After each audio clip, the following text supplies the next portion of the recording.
Urdu novel اباقہ قسط number 85۔ ہنگامے کا فائدہ اٹھا کر اباقہ ضیافت گاہ سے نکل آیا تھا۔ جب وہ دروازے سے نکل رہا تھا اس نے اسد کو دیکھا۔ وہ بے قراری سے اسے چاروں طرف تلاش کر رہا تھا۔ اباقہ جلدی سے دروازہ پار کر گیا، پھر بھی اسے شک تھا کہ اسد نے اسے نکلتے دیکھ لیا ہے۔ جلد ہی اس کا شک درست ثابت ہو گیا۔ جو ہی وہ اس کھڑکی تک پہنچا جہاں اسے درخت کی شاخ کا سہارا لے کر باغ میں اترنا تھا، اچانک ایک آواز نے اس کے قدم پکڑ لیے۔ اباقہ! اباقہ نے جلدی سے گھوم کر دیکھا، اسد اس کے سامنے کھڑا تھا۔ وہ بولا، اباقہ تم ساری دنیا سے چھپ سکتے ہو، مجھ سے نہیں۔ اباقہ بولا، تیری نظر بڑی تیز ہے اسد۔ اسد نے کہا، اباقہ یہ کیا ہو رہا ہے؟ تم اور علی اچانک کہاں غائب ہو گئے تھے؟ اباقہ بولا، اسد اس وقت یہ سب کچھ بتانے کا وقت نہیں۔ علی کو شہزادی نتاشا کے آدمیوں نے باغ میں زخمی کر دیا تھا۔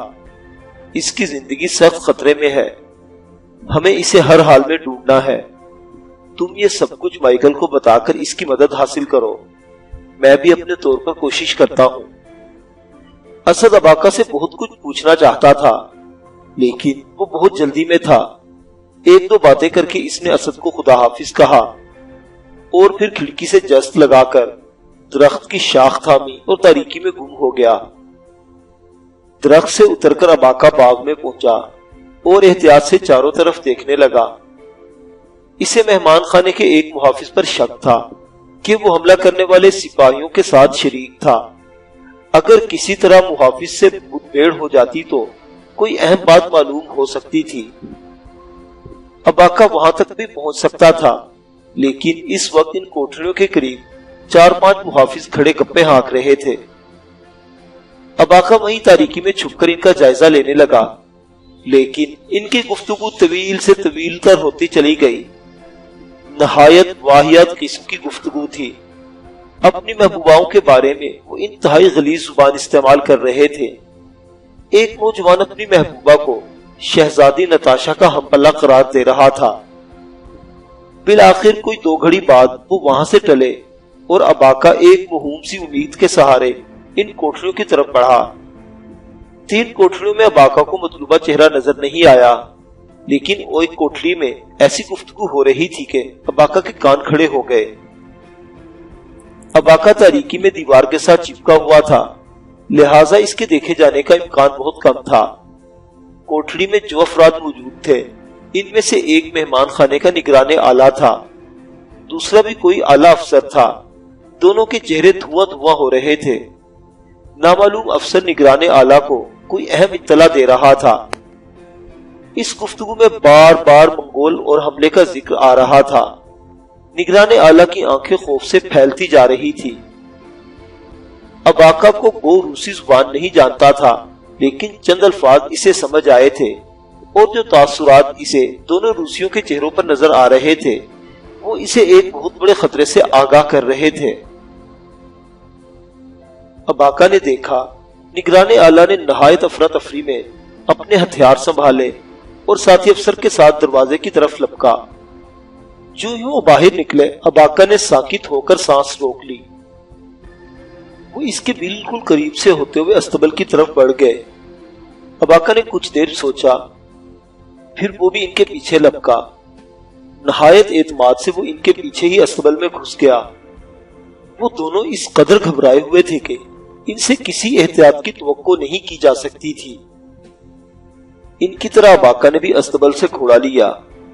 پھر تینوں گھوڑے تیزی سے مہمان خانے کی صدر دروازے کی طرف بڑھے۔ اباقہ نے اپنا گھوڑا دونوں گھوڑوں سے اس قدر قریب کر لیا کہ محافظوں نے اسے بھی نگران اعلیٰ کا ساتھی سمجھا۔ بغیر پوچھ گچھ کیے وہ مہمان خانے سے باہر نکل آیا۔ باہر نکلتے ہی نگران اعلیٰ اپنے ساتھی کے ساتھ پوری رفتار سے مشرقی شہر کی طرف بھاگ نکلا۔ اباقہ نے کچھ فاصلے سے ان کا تعاقب جاری رکھا۔ بالآخر وہ ایک آبی گزرگاہ کے کنارے پہنچ گیا۔ یہ آبی گزرگاہ شہر کے مشرقی کونے کو باقی شہر سے جدا کرتی تھی۔ یہ گزرگاہ ایک عمیق پہاڑی نالے کی صورت میں تھی جس کا پاٹ کئی مقامات پر 200 گز کے قریب تھا۔ کم پاٹ والے مقامات پر 3 پل بنائے گئے تھے جو مشرقی حصے کو باقی شہر سے ملاتے تھے۔ نگران اعلیٰ اور اس کا ساتھی پل پر پہنچے اور سر پر گھوڑا بھگاتے ہوئے دوسری طرف نکل گئے، مگر جب اباقہ پل پر آیا تو اسے نیچے اترنا پڑا۔ دراصل یہ پل لکڑی کے تھے اور اتنے مضبوط نہیں تھے۔ سواروں کے لیے حکم تھا کہ پیادہ گزریں۔ نگران اعلیٰ کی چونکہ سرکاری حیثیت تھی اس لیے وہ گھوڑے پر سوار ہو کر گزر گیا تھا، مگر اباقہ کو محافظ سپاہی کے کہنے پر نیچے اترنا پڑا۔ جب وہ حد الامکان تیزی سے پل پار کر کے دوسری طرف پہنچا، نگران اعلیٰ اور اس کے ساتھی کا کچھ پتہ نہیں تھا۔ وہ اندازے سے ایک طرف چل دیا۔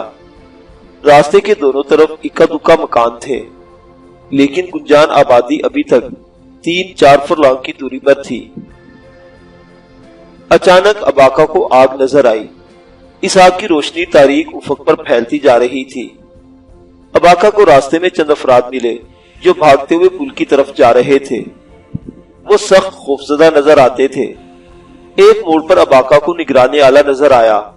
اس کا گھوڑا قریب ہی پڑا تڑپ رہا تھا اور وہ خود ایک طرف بیٹھا اپنی چوٹیں سہلا رہا تھا۔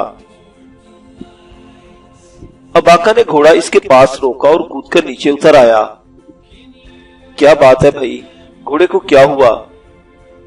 ٹانگ ٹوٹ گئی ہے، نگران اعلیٰ نے جواب دیا۔ اباقہ کا چہرہ ابھی تک پگڑی میں چھپا ہوا تھا، اس لیے نگران اسے اپنے مہمان کی حیثیت سے پہچاننے سے قاصر تھا۔ اباقہ نے کہا، کدھر جانا ہے؟ میرے گھوڑے پر بیٹھ جاؤ۔ نگران بولا، تم کدھر جا رہے ہو؟ اچانک اباقہ کو اندازہ ہوا کہ ان کی ساری گفتگو ترکی میں ہو رہی ہے۔ اسے خوشی ہوئی کہ نگران اس کی بات سمجھتا ہے۔ اس نے کہا، میں تو آبادی کی طرف جا رہا تھا، لیکن یہ آگ۔ نگران نے تشویشناک لہجے میں کہا، میرا خیال ہے ابھی تک بے خبر ہو تم۔ کیسی بے خبری؟ اباقہ نے انجان بنتے ہوئے کہا۔ نگران نے سراسیمگی سے کہا، بھلے آدمی، منگولوں نے حملہ کر دیا ہے۔ وہ شہر میں گھس آئے ہیں اور زبردست قتل و غارت کر رہے ہیں۔ پورے دلادی میر پر قیامت ٹوٹنے والی ہے۔ میں اپنے بیوی بچوں کو نکالنے کے لیے جا رہا تھا کہ گھوڑے کی ٹانگ ٹوٹ گئی۔ اور آپ کے بیوی بچے؟ جو خدا کو منظور ہو، نگران گلوگیر لہجے میں بولا۔ میرا ساتھی گیا ہے، اس کے اپنے بیوی بچے بھی ہیں، دیکھیں کون جیتا ہے اور کون مرتا۔ اباقہ نے پوچھا، آپ زخمی لگتے ہیں؟ نگران کراہ کر بولا، ہاں، میرا ٹخنا ٹوٹ گیا ہے، کندھے کا جوڑ اکھڑا ہوا لگتا ہے، لیکن مجھے اپنی پرواہ نہیں، کسی طرح میرے بچے نکل آئے اور میں انہیں محفوظ مقام تک پہنچا دوں تو موت کو بھی گلے لگا لوں گا۔ اباقہ نے دیکھا افق پر نظر آنے والی سرخی اب مزید پھیل گئی تھی۔ کچے راستے پر اکا دکا ٹولیاں بھاگتی ہوئی پل کی طرف جا رہی تھی۔ اباقہ نے کہا، آپ کو منگولوں کے حملے کی اطلاع کس نے دی؟ نگران بولا، میرے اسی ساتھی نے جو میرے ساتھ آیا تھا۔ اسے 2 سواروں سے معلوم ہوا تھا جو نائب رئیس کو خبر دینے شاہی محل جا رہے تھے۔ انہوں نے بتایا کہ مشرقی حصے میں ایک خونریز جھڑپ کے بعد منگولوں کے ہراول دستے شہر میں داخل ہو گئے ہیں۔ اباقہ کا دماغ سنسنا رہا تھا۔ منگولوں سے کچھ بعید نہیں تھی، وہ انتہائی تیز رفتاری سے سفر کرتے تھے اور اسی طرح بے خبری میں اپنے شکار کو دبوچ لیتے تھے، اور اس دفعہ تو منگول ٹڈی دل کو جادو کے پر لگے ہوئے تھے۔ اطلاعات کے مطابق اس لشکر کی خصوصیت یہ تھی کہ اس کا ہر سپاہی گھڑسوار تھا۔ 1.5 لاکھ کا یہ گھڑسوار لشکر باتو خان کی قیادت میں ایک برق پا بن کر موت گیا تھا، اور اب یہ موت دلادی میر پر سایہ فگن تھی۔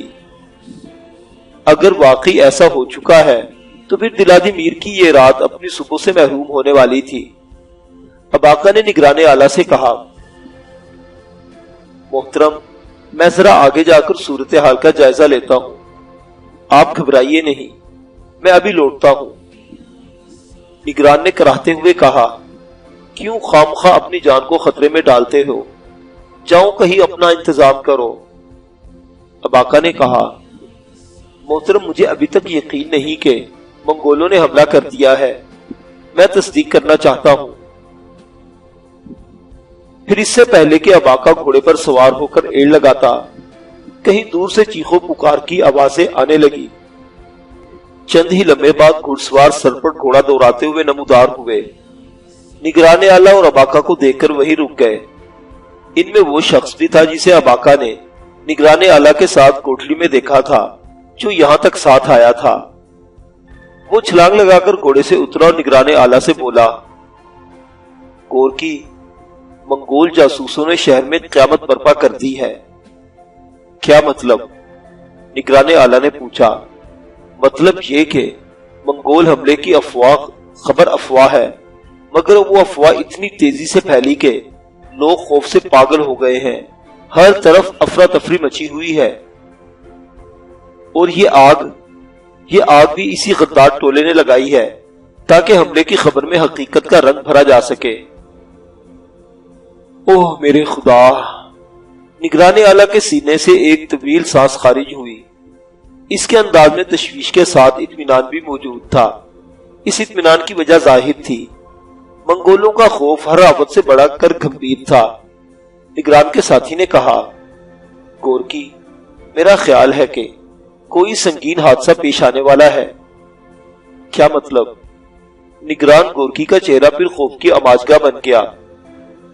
تم یہ چیخو پکار سن رہے ہو؟ ہاں، گورکی نے جواب دیا۔ سینکڑوں لوگ چیختے چلاتے پل کی طرف آ رہے ہیں، انہیں روکنا تقریباً ناممکن ہے، اور تم جانتے ہو پل کی کیا حالت ہے۔ ایک کی گورکی کی آنکھیں خوف سے پھیل گئی۔ وہ کراہ کر بولا، تو انہیں روکو، روکتے کیوں نہیں؟ ایک باوردی افسر بولا، جناب ہم نے بڑی کوشش کی ہے، لوگ اتنے خوفزدہ ہیں کہ کچھ نہیں سنتے۔ اس وقت اباقا نے محسوس کیا کہ شور بہت قریب پہنچ چکا ہے۔ پھر اسے چھوٹے چھوٹے گروہوں کے عقب میں لوگوں کا ایک جمع غفیر نظر آیا۔ وہ جان بچانے کے لیے اندھا دھند پل کی جانب بھاگ رہے تھے۔ اباقا نے مڑ کر دیکھا، پل پر جلنے والی روشنیاں قریباً نصف فرلانگ پیچھے دکھائی دے رہی تھی۔ وہ صورتحال کو کافی حد تک سمجھ چکا تھا۔ اس نے فوجی افسروں کے ہراساں چہرے دیکھے اور پل کی جانب دوڑ لگا دی۔ پلک جھپکتے اس نے نصف فرلانگ کا فاصلہ طے کیا۔ پل کے ناکے پر دو محافظ حیران پریشان اباقا کے عقب میں دیکھ رہے تھے، جہاں لوگوں کا ہجوم چیختا چلاتا ان کی طرف بڑھ رہا تھا۔ اباقا سیدھا اس کوٹلی میں گھس گیا جو پل کے سروں پر پہرے داروں کی رہائش کے لیے بنائی گئی تھی۔ مختصر کوٹلی میں 2 صندوق پڑے تھے، دیواروں سے پہرے داروں کی وردی اور ان کے ہتھیار لٹک رہے تھے۔ اباقا کی نگاہیں تیزی سے کسی چیز کو تلاش کر رہی تھی، پھر وہ چیز اسے نظر آئی۔ یہ ایک گندا سا مرتبان تھا جس میں مشلوں کا روغن رکھا ہوا تھا۔ اباقا نے مرتبان اٹھایا اور وہیں سے اسے پل پر پھینکا، ساتھ ہی اس نے ایک جلتی ہوئی مشل بھی پھینک دی۔ پل کے تختوں نے آگ پکڑی اور دھڑا دھڑ جلنے لگا۔ خوفزدہ انسانی ریلا اب پل سے چند گز کی دوری پر تھا۔ کچھ ٹولیاں تو جلتی ہوئی آگ سے کود کر نکل گئی، مگر بڑے ہجوم کو اباقا نے روک لیا تھا۔ وہ دونوں ہاتھ پھیلا پھیلا کر پل کے درمیان کھڑا ہو گیا اور چلا چلا کر انہیں خطرے سے آگاہ کرنے لگا، مگر وہاں سنتا کون تھا؟ لوگ اندھے بہرے ہو چکے تھے۔ جانوروں کے بیتکے ہوئے ریوڑ کی طرح وہ پل پر چڑھنے کی کوشش کر رہے تھے۔ وہ سینکڑوں نہیں ہزاروں افراد تھے، ان میں بچے، عورتیں، مرد سب شامل تھے۔ ان کی تعداد لمحہ بلمحہ اضافہ ہو رہا تھا۔ اباقا نے پل کے جنگلے سے ایک مضبوط لکڑی اکھاڑی اور لوگوں پر پھر پڑا۔ وہ انہیں مار رہا تھا، دھکیل رہا تھا، ان پر چلا رہا تھا۔ اباقا کی زبردست مزاحمت دیکھ کر کچھ محافظ بھی اس کی مدد کو لپکے۔ عین اس وقت جب لوگ اباقا اور 3 دوسرے محافظوں کو روک کر پل پر چڑھنے تھے، گڑگڑاہٹ کی مہیب آواز کے ساتھ پل ٹوٹ گیا اور اس کے جلتے ہوئے تختے کوئی 20 گز نیچے برفانی پانی میں جا گرے۔ ہجوم غم و غصے کے عالم میں اباقا اور اس کے ساتھی محافظوں پر ٹوٹ پڑا۔ مگر اس دوران کوئی چیخ کر بولا، دوسرے پل کی طرف چلو۔ دیکھا دیکھی لوگ پہاڑی نالے کے ساتھ ساتھ دوسرے پل کی طرف بھاگے۔ ابھی وہ تھوڑے ہی دور گئے تھے کہ انہیں رک جانا پڑا۔ کچھ لوگوں کی زبانی معلوم ہوا کہ دوسرا پل جو کوئی 2 فرلانگ دور تھا ٹوٹ گیا ہے۔ اس حادثے میں سینکڑوں افراد ہلاک اور زخمی ہوئے ہیں۔ یہ ایک روح فرسا خبر تھی۔ لوگ دم بخود رہ گئے۔ معلوم ہوا کہ اس پل پر بھی خوفزدہ لوگوں نے ہلہ بول دیا تھا اور محافظوں کے روکنے کے باوجود بے شمار افراد پل پر آ گئے۔ نتیجے میں وہ ٹوٹ گیا اور اس پر موجود مرد، عورتیں اور بچے برفانی نالے میں جا گرے۔ اس خبر نے لوگوں کو سہما کر رکھ دیا۔ اب وہ کشمکش کے عالم میں کبھی پہاڑی نالی کی طرف دیکھ رہے تھے اور کبھی مغرب میں آگ کے شعلوں کی طرف۔ اس موقع پر شاہی مہمان خانے کا نگران اعلیٰ گورکی ایک بلند جگہ پر کھڑا ہو گیا اور اس نے ہجوم کو پرسکون کرنے کی کوشش کی۔ اس نے لوگوں کو بتایا کہ منگول حملے کی افواہ غدار ٹولے نے پھیلائی ہے اور ان کے جان و مال اپنے گھروں میں بالکل محفوظ ہیں۔ گورکی کی تقریر نے لوگوں کے حواس قدرے بحال کیے۔ تقریر کے بعد گورکی سیدھا اباقہ کے پاس پہنچا اور گرم جوشی سے اس کی پیٹھ تھپ تھپائی۔ دوسرے لوگوں کی نگاہوں میں بھی اباقہ کے لیے ممنونیت کے جذبات تھے۔ اس نے بر وقت کوشش کر کے سینکڑوں لوگوں کی جانیں بچا لی تھی۔ لوگ اس کا چہرہ دیکھنے کے خواہش مند تھے، لیکن پگڑی نے ابھی تک اس کی شکل چھپا رکھی تھی۔ اچانک گورکی کی نگاہ اس کے بازو پر پڑی۔ کوہنی کے قریب ایک زخم نظر آ رہا تھا۔ شاید دھکم پیل میں کسی نے کچھ مار دیا تھا۔ گورکی کے اشارے پر افسر نے آستین اٹھا کر اباقہ کا زخم دیکھا اور خون روکنے کے لیے پٹی باندھ دی۔ پھر کچھ افسر اور سپاہی ٹوٹے ہوئے پل کی طرف روانہ ہو گئے تاکہ امدادی کارروائیوں میں حصہ لے سکیں، اور باقی افسر سپاہی گورکی کے اگلے حکم کے منتظر ہو گئے۔ چونکہ اس وقت گورکی ہی وہاں سب سے ذمہ دار فرد تھا، لہٰذا سب نگاہیں اس کی طرف لگی تھی۔ لوگوں کی بھاگ دوڑ تو ختم ہو گئی تھی، مگر ان کا خوف بدستور قائم تھا اور اب وہ گھروں کو واپس جانے سے انکاری تھے۔ اباقہ نے گورکی سے کہا کہ مسلح سپاہیوں کے ساتھ انہیں علاقے کا چکر لگانا چاہیے اور دیکھنا چاہیے کہ ہنگامہ شروع کرنے والے کون تھے اور یہ کیسے شروع ہوا۔ گورکی کا اپنا خیال بھی یہی تھا، لیکن زخمی ہونے کی وجہ سے وہ خود نہیں جا سکتا تھا۔ اس نے 15 سوار اباقہ کے ساتھ کر دیے اور انہیں ہدایت کی کہ وہ جلد از جلد خبر لے کر آئے۔ اباقہ ان سواروں کے ساتھ برق رفتاری سے آبادی کی طرف بڑھا۔ مشرقی حصے کی یہ آبادی کوئی 5000 نفوس پر مشتمل تھی اور اس وقت خالی تھی۔ تمام کے تمام لوگ گھروں سے باہر تھے، دروازے کھلے تھے، روشنیاں جل رہی تھی۔ ایک بازار کھلا نظر آیا، دکاندار جانے بچانے کے لیے بھاگ رہے تھے۔ چند راستوں سے گزر کر اباقہ اور اس کے سپاہی ان مکانوں تک پہنچ گئے جو آگ کے شعلوں پر تھے۔ یہاں اباقہ کو چند لاشیں بھی نظر آئی۔ ان لاشوں کی حالت سے ظاہر تھا کہ مرنے والے بھگدڑ میں کچلے گئے۔ اچانک ایک موڑ پر اباقہ اور اس کے ساتھیوں پر تیروں کی بارش ہو گئی۔ تیروں کی پہلی ہی بوچھار سپاہیوں کو گھوڑوں سے گرا گئی۔ گرنے والوں کی کربناک چیخیں بلند ہوئی اور اس کے ساتھ ہی دستہ تتر بتر ہو گیا۔ اباقہ نے گھوڑا تیزی سے ایک طرف موڑا اور تیر اندازوں کی نظر سے بچنے کے لیے روشنی کی زد سے نکل گیا۔ گھوڑا سورج سے ایک درخت کی طرف بڑھ رہا تھا۔ اباقہ اس بات سے بے خبر تھا کہ اس درخت کی شاخوں میں ایک نیزہ بردار چھپا ہوا ہے۔ وہ نیزہ بردار اپنا وزنی نیزہ ہاتھوں میں تول چکا تھا۔ اباقہ کو نشانہ بنانا اس کے بائیں ہاتھ کا کھیل تھا۔ جنگ کے میدان میں کبھی کبھی ایسے موقع بھی آتے ہیں جب ایک نامور جنگجو ایک ادنا پیادے کی زد پر ہوتا ہے۔ یہاں بھی کچھ ایسی ہی صورتحال تھی۔ بے خبری کا ایک لمحہ اباقہ کو موت کے روبرو لے آیا تھا۔